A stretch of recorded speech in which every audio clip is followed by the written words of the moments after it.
खुदा का इत्मीनान जो समझ से बाहर है वो आप में बढ़ता जाए और आपकी सलामती हो।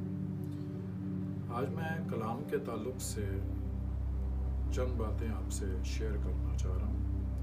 नए अहदनामा में कलाम शख्स के लिए, कलाम ज़ात के लिए और कलाम अल्फाज के लिए इस्तेमाल हुआ। बहुत ज़्यादा ज़रूरी है कि हमें मालूम हो कि कहाँ पर कलाम शख्स के लिए, कहाँ पे ज़ात के लिए और कहाँ पे अल्फाज के लिए इस्तेमाल हुआ।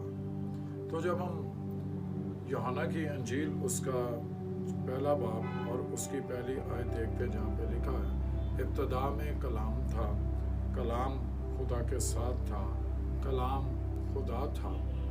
यही इब्तिदा में खुदा के साथ था। सब चीज़ें इसी के वसीले से पैदा हुई और जो कुछ पैदा हुआ है उसमें से कोई चीज़ भी इसके बगैर पैदा नहीं। उसमें ज़िंदगी थी और वो ज़िंदगी आदमियों का नूर था। अब जब इसको हम देखते हैं तो यहाँ पर लिखा है कि कलाम खुदा था।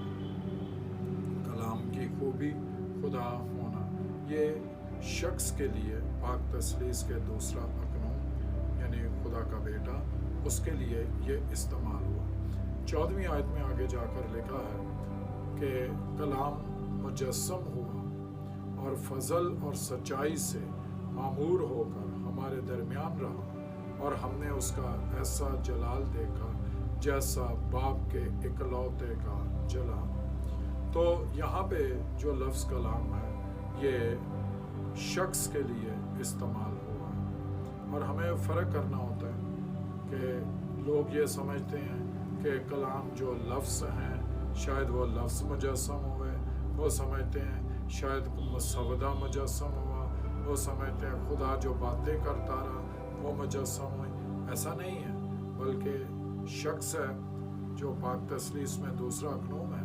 मेरी आप किसी भी तसलीस के ऊपर वीडियो में आप जो है वो अकानीम के ताल्लुक़ से जो किताब मुक़द्दस की तालीम है उसको सुन सकते हैं, लेकिन यहाँ पर मैं सिर्फ कलाम ही की बात कर रहा हूँ। खुदावंद यीशु मसीह ने यूहन्ना की इंजील उसका 6 बाब और उसकी 63वीं आयत में ये कहा, जिंदा करने वाली तो रूह है, जिस्म से कुछ फ़ायदा नहीं। जो बातें मैंने तुमसे कही हैं वो रूह हैं और ज़िंदगी भी है। जब हम यहाँ पर देखते हैं खुदावंद की बातें यानी खुदावंद का कलाम, उसके लिए लिखा है वो रूह हैं और ज़िंदगी भी है। तो ये यहाँ पे जो कलाम या बातें लफ्ज़ इस्तेमाल हुआ ये साथ के लिए है।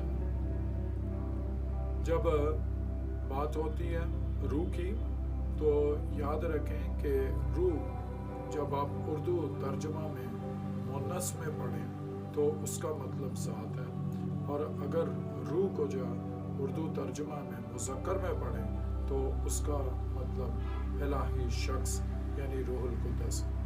और यहाँ पर लिखा हुआ है जिंदा करने वाली तो रूह है, जिस्म से कुछ फ़ायदा नहीं।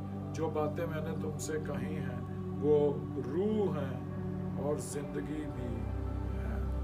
तो ये कलाम जो यहाँ पर बात हुई है, देखें लफ्ज़ में और रूह में एक फ़र्क है।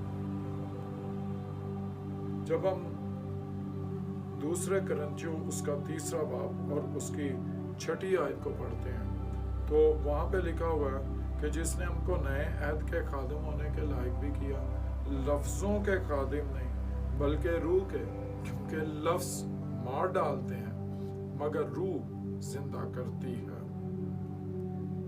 तो यहाँ पे लफ्ज़ों में और रूह में फ़र्क बताया गया। जब यीशु मसीह ने ये कहा मेरी बातें रूह हैं, तो इसका मतलब लफ्ज़ नहीं है बल्कि क्या है, ज़ात। क्योंकि हम जिसकी खिदमत करते हैं वो लफ्ज़ नहीं, लफ्ज़ों में और रूह में एक फ़र्क है।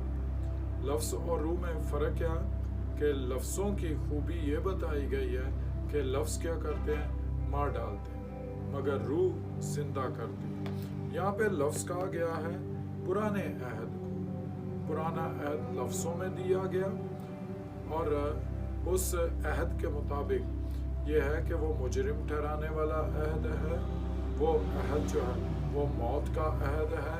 इसलिए ये कहा गया कि लफ्ज़ मार डालते हैं मगर रूह जिंदा करती है। जो नया अहद है इसे रूह का अहद कहा गया।